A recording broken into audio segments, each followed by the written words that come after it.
فکر نمی‌کنم بتونم اینقدر درست هر پا وایسم. حالا بزنین تا آخر من بهتون شرایط لازمو بگم. باشه ممنونم. این کار به یه آدمی نیاز داره با دایره صبر خیلی بالا. آدمایی که شما باشون سر کار دارید آدمای بسیار حساسی هستند و نیاز به توجه شما دارن. صبح تا شب باید بهشون خدمت کنید و شب شاید همون آدما ازتون بخوان تا صبح باهاشون بیدار بمونید. نمیشه که اینطوری. باید بشه. شاید همون آدمی که شما دارید بهش سرویس میدین سرتون داد بزنه ولی هیچی نباید بگید. ما در واقع دنبال فردی هستیم که آشپزی، پزشکی، حسابداری، نمیدونم پرستاری، همه اینا رو از بر باشه. این شرایط تو آگهیتون نبود اصلا.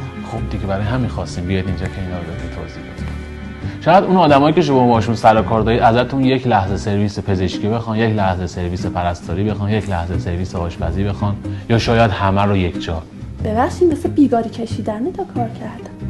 ببخشید البته من اینجا. نه خواهش می‌کنم میتونه بیگاری کشیدن هم باشه. هر اسمی که شما میتونید روش بذارید. شما باید بتونید توی محیط خیلی خیلی بی‌نظم کار کنید. همون محیط رو مرتبش بکنید و همون آدما دوباره اونجا رو کر و کثیفش بکنن. و باز نباید خنبر رو بیارید و باید لبخند بزنید. شوخیه؟ نه جدی دارم میگم. ببینید یه سری تعطیلات هستن مثل تعطیلات عید و نمیدونم نوروز و بهار و تابستون و آخر هفته و شب یلدا. شما نه تنها این تعطیلات رو ندارید و نمیتونید برید بلکه باید اینجا حضور داشته باشید و کارتون اینجا 2 برابر هم هست. حتی اگه بیمار باشم نمیتونم. حتی اگه بیمار باشید هم باید کار کنید. میریم سراغ دستمزد.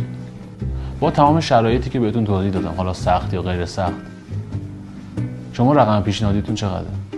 اونم بالای 7-8 میلیون باشه اینجوری که میگی. با این توضیحات خب فکر کنم باید رقم بالایی داشته باشه. دیگه تو 5 میلیون کمتر نمیشه. خب اصلا هیچ کاری نیستش که در این حد باشه. فکر نکنم مبلغ خاصی بشه گفت برای این کار. باید بهتون اعلام کنم توی این شغل مطلق حقوقی به شما پرداخت نمیشه. ببخشید خب شخص باید خیلی دیوانه باشه که واسه این کار. چه آگهی زدید؟ حالا با تمام این شرایط این شغل رو قبول میکنید؟ نه. و اگه الان بهتون بگم با همه این شرایطی که بهتون گفتم و بدون 1 ریال پول خیلی آدما هستن که دارن این کار رو انجام میدن، باورتون میشه؟ هستن؟ کار میکنن؟ دارن کار میکنن. یه نفرم نه، میلیاردها آدم توی کره زمین با این شرایط و بدون 1 ریال پول دارن کار میکنن. حتما خیلی مهربونه. میخوام بدونین کیان؟ کیان؟ مادرها. خدا کنه درک کنن بچه‌ها. مادرها که یه عمری زحمت میکشن آخرشم موضوع نمیگیرم.